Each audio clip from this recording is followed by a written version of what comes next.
All right, welcome back to the Carton Show. Dallas Cowboys kind of have another bye week. They play the Carolina Panthers. It's been pretty good for them lately. New York Giants, bang, 47. Carolina Panthers, God knows how many points they're going to score on Sunday. Reporters, of course, found a very happy, very positive Dak Prescott and wanted to know if the Dallas Cowboys are in the quote-unquote zone. That being said, it's funny when you play the Giants and then you play the Panthers this particular year, you're not in a zone. This isn't who you are. You're benefiting from playing legitimately minor league organizations, right? They're going to score 40 points against the Panthers. That's not who the Cowboys are. Right. That's not them in a zone. That's them playing teams that if we relegated teams like soccer in Europe does, wouldn't be in the NFL right now. That's the reality. Come back and talk to me when you're in a game against a legitimate playoff team and you don't just win, you put up 40 points. Now, they played great against the Philadelphia Eagles. Yes. Unfortunately, they lost, and Dak Prescott missed a wide-open tight end for a play that would have won them the game and given them a legitimate chance at home field advantage. But guess what? They got the Eagles coming up in a couple of weeks. Mm-hmm. That'll be the game where we can now say this is who the Dallas Cowboys really are. I might even say that when they play Seattle, because they're at least a formidable team that is competent. Not playing great, obviously, but competent. But I'm going to wait till week 14 right there. They'll blow out the Panthers. They'll beat the Commodores by a couple touchdowns. Seattle's going to be a closer game. But how are they going to do against the Eagles? And if they're still dropping 40 bombs on people, then I will come on this show and acknowledge that's who the Cowboys really are, and that's their zone.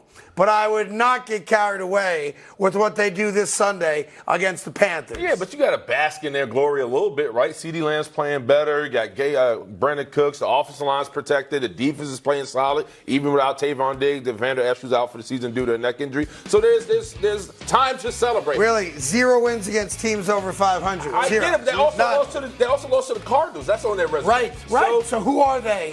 What's their zone? Their zone is Dak playing better. The zone that they're in is a super soft spot in their schedule. That's the zone that they're in.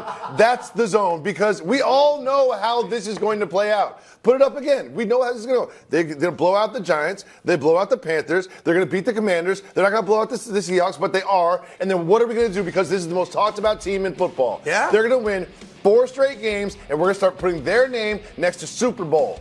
And then the Eagles are going to come to town. Yeah. And then on that Monday, we're going to be like, oh, well, maybe they're not going to make the Well, listen, there's a bad loss in there possibly as well. But what Jacoby's saying is, I think, very close to being dead on accurate because it's a cowboy world we're all kind of living in.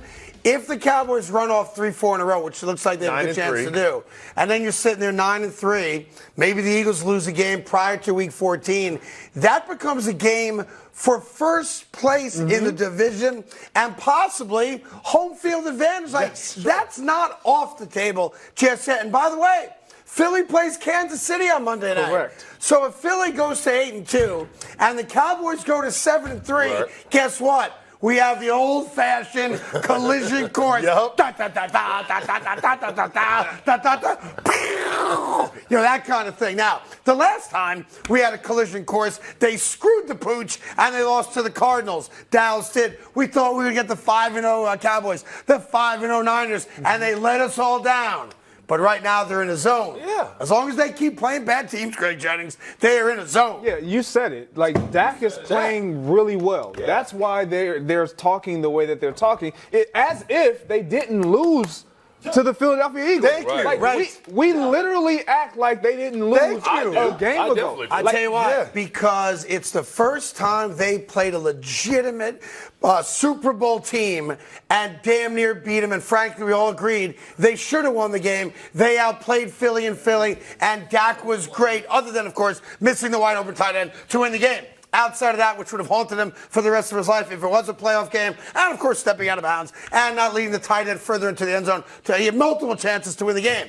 But it's on now. As we used to say growing up in New Rochelle, New York, it's on like Donkey Kong. But that's the point. They are carrying on as if they beat the Eagles. And their belief is that We beat that team. That's how they We feel. gave them that win. Because the They better didn't beat quarterback us. lost the game. Yeah, but think about this, and I know we're belaboring it, but that's what we do. Your point is really dead on because it's the only time I can remember in recent memory where the Dallas Cowboys lost a divisional game and the quarterback missed the wide open tight end to win the game, and afterwards, zero negativity. Yep. Yeah. Quarterback didn't get dragged. Owner said we played great. Coach was like, we're right there. Because he did, though, But Carton. they But it was all survived the real. loss without any of the normal stuff. But what critique can you get? Football happened. He stepped out of bounds. He missed an open throw. Should've done that. It Should've wasn't done like a that. dumb mistake. It wasn't like a bad sack happened. Wow. It wasn't like he just flat out threw the ball into like two defenders. Football happened. Let me ask he you guys was the an better obvious quarterback question. that day in that game. We're going to see what happens in Week 14, but we can't predict the future just yet. We leave that to other people, like Diane Warwick, of course. But that being said, here's my question for you, okay? Yeah. NFC Championship game right now. I don't care where it's played. Would Dallas beat Philly? Yes. Give me some right there, Doctor. Done. He said no. He said you no. see my I think face. either one of those Yeah. teams, whoever plays the Niners the week before is going to lose. All right, let's move on from Dallas Cowboy chatter for a moment. Jacoby likes to throw some little quiz games at us. Yeah. And those You got something we something? like to call overs and unders. Over-under is So, very simple you game. know how Does it not works. need to be explained. Here we are. Well, there are people in Montana watching. 1.5. Over-under touchdowns for Josh Dobbs when the Vikings play the Josh Broncos. Dobbs over under. What's the number? 1.5 touchdowns passing. Okay. Passing. Over or Passing. under? 1.5 passing Passing. touchdowns. All right. I say over, and I Over. think he's got 3. Ooh, the I Dobbs think train keeps rolling. 1, 2, 3. Good I job. think he has 3. I go over 1.5. Gregor, what do you have? Or total touchdowns. I say over. Over. I You mean, believe in whether it's Dobbs. him rushing, whether it's him throwing, it doesn't matter. Over right there, right there. That's what we're doing. Yeah, I'm on that guy. I got over too. Everybody loves Dobbs. I got Rocket Man getting it done. Yeah, I believe it. Yeah. Okay. By the way, they're actually Rocket. saying that Elton John's coming out of retirement to sing Rocket Man when they make the playoffs at a Viking game. Yes. So you can look forward to that as well. Moving on, Oh. we have Of course, I'd rather do a Leaper show up and do it with him, but that's me. 120.5 over under yards receiving for Tyreek Hill against the Raiders. He averages 119. Will he go above or below his average yards Come on. per game? Tyreek Hill against the Raiders. All right. Feels like the Dolphins haven't played in a month, right? Yeah. Listen, I'll go first on this one. It's an easy one for me. Under. Under? Like, for me to win, he has to have less than 120 yards, Yeah. which is hard to do. Plus, the Raiders right now feel themselves, right? Having won back-to-back games, albeit Pierce. against the Giants and the Jets. The Raiders right now are a game out of the playoffs. They are. Playoffs? Yeah. So, look, I think the Dolphins win the game. But if I can win this little situation by him not having 120 yards, I go under all day. Nice. All day. Yeah, Craig is on the NSD. What are you talking? This is over. There's nobody in the. There's nobody. Friday afternoon. There's Billy. nobody Yeah. on his defense that can guard that man, double team him or single I'm handedly. with you, He's Willie. going over. This is over. Okay. This is over. I mean, you Chase guys is say it so 2K, baby. confidently, like, It's not even close. I mean, 120 yards is a lot Marcus of yards. Peters is Little a shell of himself. context for this one. Yeah. We all know what's been happening on the internet with Trayvon Diggs, and we Yeah. all saw last week with Uh-oh. Stephon and the targets. So 9.5 over Okay. under targets for Stephon Diggs when the Bills play the Jets. I mean- he averages around 8 or 9 a game. Targets? Targets. Greg hates I do targets. Question being, Why how do you much hate will they try targets, to Greg? how much will they try to force Just throw feed the it in ball to direction. Stephon Diggs because he's been complaining via his brother? I mean, it's a no-brainer. It'll be over 46. Yes, thank you. Yeah, I mean, every single pass that out Josh Allen throws is going to be Yeah, to this Stephon Diggs. one's a no-brainer. Yeah, Way and here's what's going to happen. A lot of the passes will be over his head. And then Trayvon's going to go, those are bad targets. My brother needs better targets. I'm going under. Oh, Willie. They have to, man. They got to take it out of Josh Allen's hands. He's a pick machine. It's going to be way more run dominant. He won't get a lot of targets this game. Plus, Bet I you- would tell you this, based on how the Bills performed against the Jets in Week 1, and granted things were a lot different then for both teams, I wouldn't trust him throwing the ball 40 times. That's right. Not the way he's That's what I'm played this They also year. might travel You would Sauce think, Gardner. you would think maybe you try to run the ball more. They gonna run the ball.